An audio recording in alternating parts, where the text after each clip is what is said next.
Hello, Internet, and welcome to my review for Fairy Tail episode 292. When we last left our heroes, war had come to Fiore, and they were not quite ready for it. But they got their shit together and started fighting. With Erza fighting Ajeel, the Dragon Slayers fighting Ajeel's cronies, Gray and Juvia fighting Wall's cronies as Wall is kind of wandering through town. And Brandish, being Brandish, just kind of like pops up at Erza's place. Not at Erza's place, at Lucy's place, because of course she does. So anyway, moving right along into the episode itself. So we open with the battle map. And my thoughts on a constant showing of the map, it's just kind of unnecessary. Like I get it. Like for like the start of the episode thing, I get showing it because, you know, especially as this arc goes on, it's just gonna get harder and harder and harder to just keep track of where everyone is. But like where we're at right now, we just don't need it, you know? It's not that hard to keep track of like 3 or 4 fights that are all happening around Magnolia. That's not difficult. We've all been reading and watching shonen long enough that like 3 or 4 fights is nothing. Especially like these aren't even like big fights. These are like one big fight, one kind of big fight with Lucy and Brandish, and then the Dragon Slayers are off fighting the Forgettable Brigade, and Gray and Juvia are fighting the even more Forgettable Brigade. So anyway, but on to the actual story of the episode itself. First off, I can't fucking believe Natsu's actually like holding back and like thinking strategically. Natsu,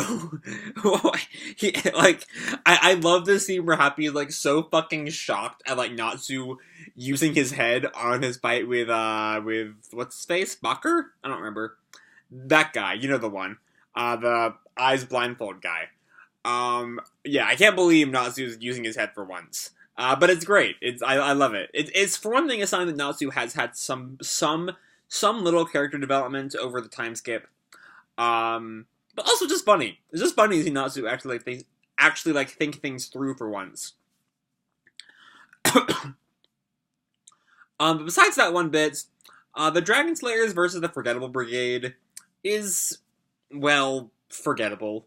They're all minor characters, and minor characters, you know? Like, they're minor even for minor characters. But anyway, we see a little bit more of them throughout the episode, but besides the end where Natsu like uppercuts the main guy through Ajeel's ship, which I'll get to in a little bit, they're not that important this episode. Meanwhile, we move on to Gray and Juvia fighting the even more Forgettable Brigade, who are Wall's cronies. We don't see anyone fighting Wall this week.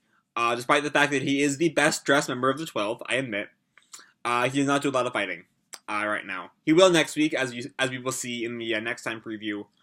But anyway, during that, we learned that Mira, in the aftermath of the fight of the Battle of Tartaros, used Takeover on Sayla. So that's a power she has now. Sayla is not dead, and presumably some form of living inside Mira, which is kind of creepy. She's like stuck in some perennial kind of like half-death. I don't know. She said that she didn't want Sayla just like lay there and die, so presumably she's somehow like still alive in Mira in some little way. But I do not know. I have no idea.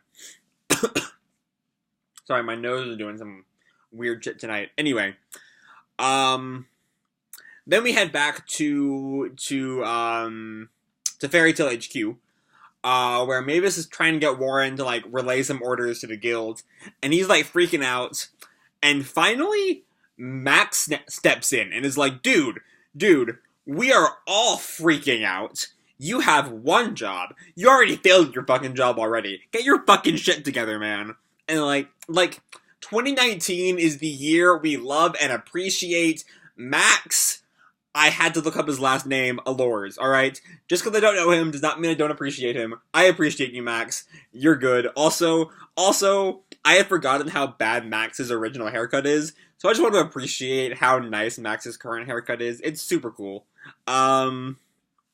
Anyway, moving on to Brandish, who we're going to talk about for a good long while.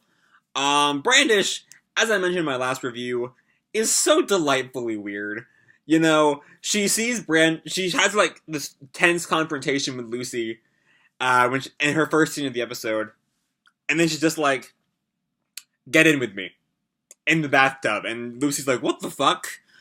But anyway, even with all her weirdness, Brandish is like by far the most intimidating of the 12 we've seen yet, which is admittedly, honestly, only 3. We've seen people like Invel and Demaria and August, but we haven't really seen them act at all. So I'm just gonna say the only 3 we've really seen are Brandish, Ajeel, and Wall. And Brandish is like super intimidating. You know, Wall just kind of walk down the street fashionably at this point, so he hasn't really got much in the way of intimidating. And Ajeel just kind of yells, you know.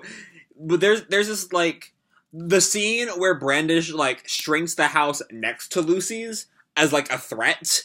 Like Ajeel doesn't threaten people; he just attacks them. Brandish is scary, you know, especially because her powers are absurdly strong. And honestly, we're in luck that she's not like Ajeel, because if she was like Ajeel and just like attacking right away, we'd have all died already. There would be no fairy tale. She'd walk up and like before anyone even tried to hurt her, she'd just kill them. Brandish is that strong. Thankfully, Brandish is a lot more big on mind games than anyone else is. So Brandish, I don't know if she's my favorite of the 12, but she's definitely up there. She's always, every scene she's in, we'll see going forward, with the exception of maybe one scene that I think is going to be next week, every Brandish scene is so much fun. Yeah. So anyway, during their scene, Lucy goes to like wash, or Brandish has Lucy wash Brandish's back. And while she's there, washing her back, she's like, wait a second, her guard is down. And she pulls out the Shattered Aquarius key. Who knows where the fuck she was hiding it, by the way? She's not wearing clothes at this point, so either it's just permanently embedded in her skin, or she hid it up some orifice. Who fucking knows where she hid Aquarius' key? All I'm saying.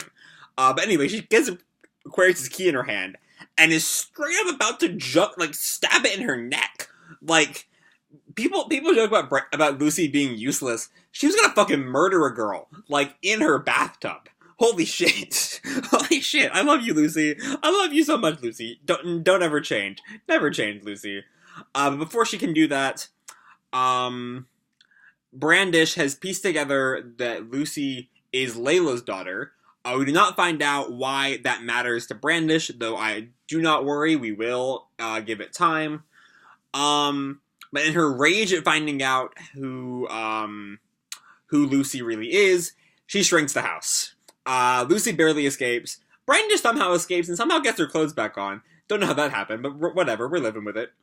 And so they start to fight, except Lucy still has no magic, because Marin is still around doing his shit. And so Kana comes in with some cards to distract Brandish long enough for Lucy to get like the little bottle that Brandish stuck Marin in and just like crush it and knock Marin out right there. And that's really all we see of Lucy and Brandish. But I do want to say I really like the way different fights are affecting like the other fights in this episode. You know, like I just said, Lucy taking out Marin not only gives her Star Dress powers back, it also allows Erza to requip, because Erza, during her fight with Ajeel, has not been able to requip at all. Also, Natsu taking out the head of the Forgettable Brigade distracts Ajeel long enough to help Erza start to actually start her counterattack. You know, the first blow she lands against Ajeel is while Ajeel is watching the captain of the Forgettable Brigade flying through the sky above him. And that's a great segue into the highlight of this episode, the fucking Ajeel fight. It's so good. It's kind of we're definitely not going to see another Erza fight this good for the rest of the series. I'm not going to tell you the quality of the Erza fights we are going to get in the rest of the series, but they never peak Ajeel again. Everything from like Erza slowly figuring out how his magic works, to Ajeel responding with a nearly unstoppable sand spell that, Erza's water sword cannot counter, to Erza responding after she's like chokeholded by Ajeel with like an armor that just glows real bright. And while Ajeel's all like, what the fuck is glowing real bright gonna do? Bisca shoots him with the Jupiter cannon. Oh shit, it's assigned to Bisca. And like for some reason, people like 3 years ago, since art came out in the manga, fucking hated this because they're stupid. And if you want to go and find old reviews for 458, the chapter 458, you can, but they're all stupid reviews. They're all stupid arguments.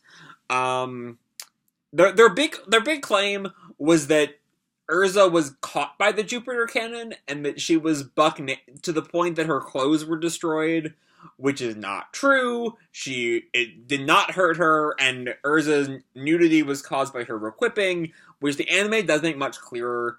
But anyway, there's all just stupid reasons. And then Erza goes into her strongest armor to take him down. It's great.